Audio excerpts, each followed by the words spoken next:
2021 সালে বিধানসভা নির্বাচনের ফল প্রকাশের পরে কাকুরগাছিতে ভোট পরবর্তী হিংসায় বিজেপি কর্মী অভিজিৎ সরকার খুন হন। সেই হত্যা মামলায় 3 পুলিশ অফিসারের জেল হেফাজতের নির্দেশ দিল ব্যাংশাল আদালত।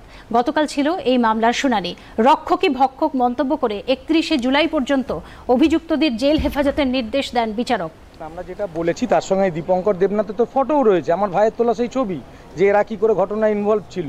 রত্না সরকার যে সাদা কাগজে সই করে নিয়ে গেছে, ওসি যে রক্তগুলো ধুয়ে দিয়েছে, রক্তমাখা ইটটা নিয়ে পালিয়ে গেছে, ছোটো কাজ তো করেনি।